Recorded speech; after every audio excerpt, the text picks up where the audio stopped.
Title: At Christmas dinner, my wife's mother gave everyone gifts. I got nothing. She said, "Be grateful you can sit here."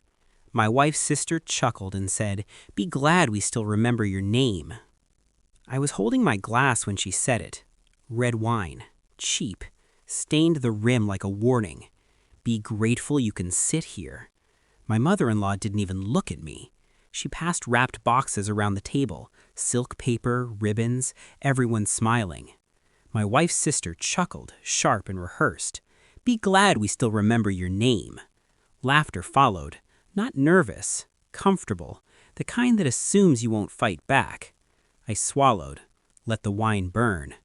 "Good to know," I said. That was the moment everything in me went quiet. I used to believe I married into a family. Sunday dinners, group texts, forced warmth that eventually felt real. I helped her father fix the fence, paid for dinners when money was tight, loaned her sister cash she never repaid. I showed up early, stayed late, smiled when I wasn't welcome. I thought endurance earned respect. I was wrong. The dinner table that night was a stage. They weren't just excluding me, they were announcing something. A hierarchy, a verdict they thought I already accepted. My wife didn't laugh. She didn't stop them either. That silence stayed with me longer than the insults. The truth didn't come all at once. It never does. It drips. A notification on our shared laptop, a bank alert I didn't recognize, a conversation that stopped when I entered rooms, my name disappearing from plans, decisions already made. Then the document. I wasn't snooping. I was looking for a receipt. Instead, I found a draft email. Subject line, "Next Steps." They were restructuring assets, her parents, her sister, my wife, a family trust. Clean, legal, efficient. I was mentioned once. He doesn't need to know yet. That was it. Not a husband, not a partner. A delay. I closed the laptop and felt something click into place. The pain drained out. What remained was focus. I didn't confront anyone. That's what they expected. Instead, I listened. I watched. I documented. I hired a lawyer under a shell company.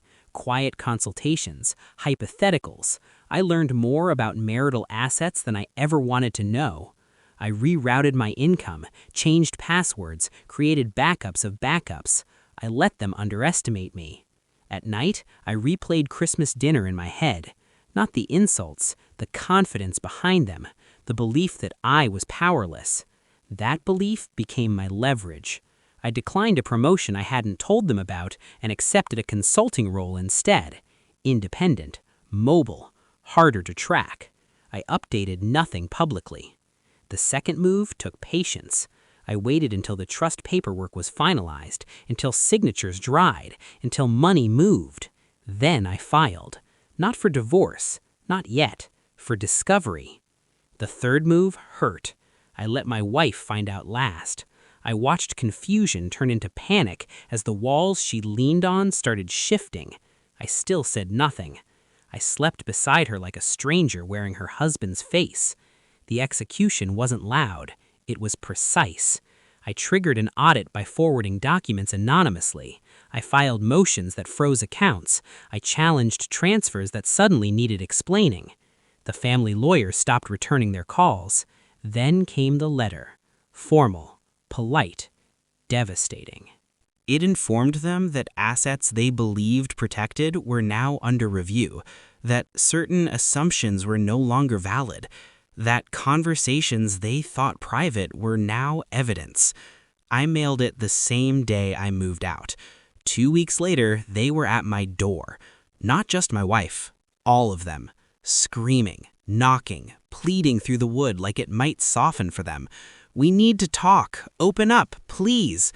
I stood on the other side, hand on the lock, listening. I opened the door eventually. Not wide, just enough. My mother-in-law looked smaller. Her voice shook. My sister-in-law couldn't meet my eyes. My wife was crying, mascara bleeding like guilt finally visible. I didn't invite them in.